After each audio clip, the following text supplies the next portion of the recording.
Hello everybody. So I figured I would drop a different type of video going back to the past here on Diablo 3. So Diablo 3 has released its final patch notes. Um, I just want to give you guys my thoughts on that and show you guys what's being changed for those of you that played D3. So the TLDR of this is really good changes, but too little too late. They should have made a lot of these changes like, I don't know, 10 years ago. So the first main thing I think is cool is the solo self-found. So now you're going to have a single player mode where Paragon is going to be capped at 800, which I love because one of the biggest issues I had with D3 was the uncapped Paragon. It caused bots to go rampant.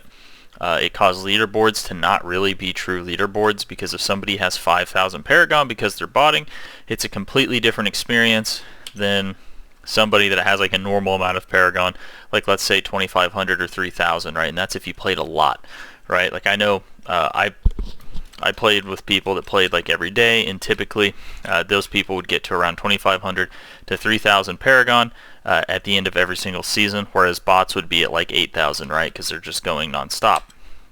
So the solo self-pound mode I think is great. It's going to give a true leaderboard that's going to help people actually, I guess, express skill as opposed to just botting to make yourself OP. So I think for people that bot, they're probably not going to like it, obviously. Now keep in mind, I do believe that this is only in the solo self-found, that it is capped. I do not think it is uncapped in the other things. So going forward, if I end up ever play D3 again, I'll probably only play solo self-found because it's going to be a more accurate and more fun, I think, version of Diablo 4. The next thing is this theme is Visions of Enmity. So you go through portals and you just fight stuff. It's almost like D4's theme, and then you just find you just find gear, but there isn't really any like power, it does not seem, that's being added to your character through the seasonal theme. It's just a fun little thing to do, so nothing really that crazy. They are adding new monster affixes, so I guess they decided to take resource burn from D4 and put it into D3. I have no idea why they're doing that, but they have hitting a player remove 65% of their maximum resource. That just seems awful. I don't know why the hell they would add this in there. That just seems terrible. You have necrotic, players' healing is reduced by 65%. Monsters have a damage over time effect that deals 180% of the player's max health over 30 seconds. This effect is removed if the player is healed above 95%. So that's actually pretty cool. Innervating creates an effect that reduces movement speed and cooldown reduction by 50%. I like the first two. I think those are interesting and challenging, and I think they have counterplay. But the resource leech one, I'm not really a fan of. Again, we have the Paragon ceiling. It's going to be 800 points when it comes to the solo self-found thing in here. So, yeah.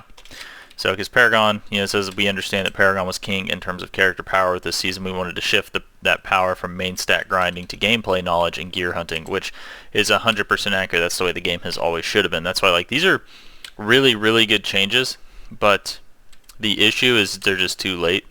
Yeah, if they would have done this like 10 years ago, or not 10 years ago, like 4 years ago, that would have been fantastic. Then we have community-led changes. Greater Rift monsters, remove toxic lurkers, added vile swarms, remove dark berserkers, added savage beasts. So it looks like they're taking out some of the Greater Rift monsters and changing them around a little bit. No big deal.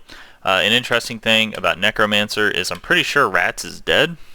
So it says Haunted Vision used to remove skeletal mages from the simulacrums only if the player had Grim Scythe in their action bar. It now removes it regardless, so you can't do like Haunted Visions and get skeletal mages with simulacrums and yada yada. Also, Requiem Seraplate was not calculating the correct amount of essence and was adding way too much overflow excess essence per tick. So they were also getting too much resource, more than intended with the Requiem Seraplate. So another cool change here. So let's see. It was unique move. This has been changed. Steal same. Okay, no, that's whatever. Added a Greater Rift math checkpoints to battlefields and boneyards. Okay, that's cool. Corvus ice caves and spider caves no longer spawn in Greater's Rifts. This is pretty cool. Corvus was awful. It was just Dorvis or whatever people were calling it. This is a huge change. Pretty sweet.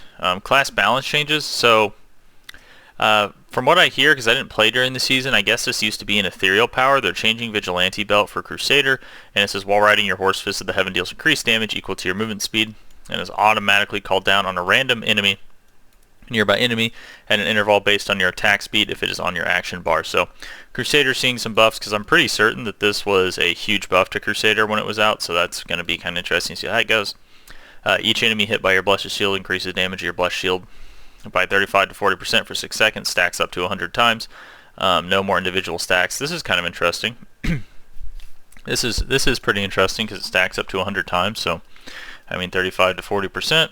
Stack that up to 100 times. That's quite a bit of damage for Blessed Shield. So who knows? Maybe you'll see like a Blessed Shield build or something like that. Demon Hunter. So all they did for Demon Hunter is they made it to where you don't get carpal tunnel anymore for playing the God set. They increased the duration of momentum, so you don't have to constantly be clicking. That was I don't know. Like, see, like, why did this? I don't know why this change took so long to happen. Like, that's just weird.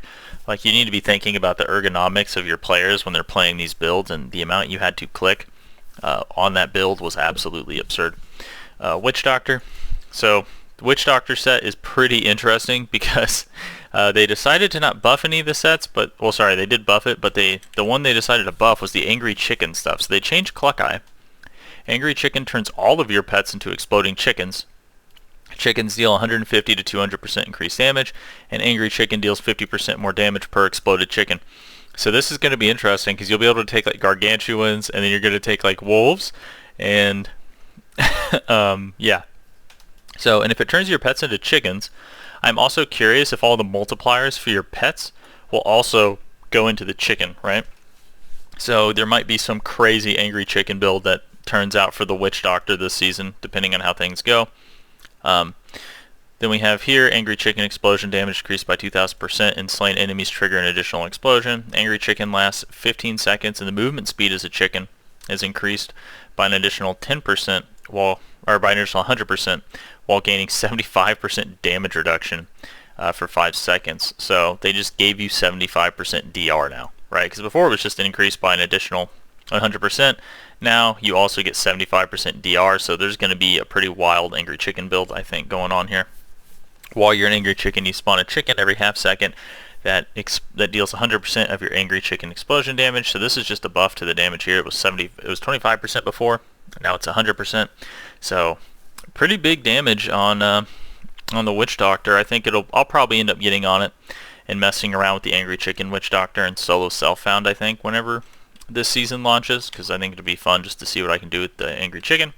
But that's yeah, those are kind of the main changes there. Some bug fixes, yeah, and that's really that's really it for these patch notes. So not too bad. Pretty happy about the solo self-found mode. I think that'll be very fun to go and replay through Diablo 3 in a more fun and, I guess, skillful way, since botting isn't really going to be a thing. Well, it probably will be a thing. Like, you're going to have people that are going to bot in it probably for like good gear, but that's going to be the extent of what they can bot for since Paragon's capped, and you know, that's whatever.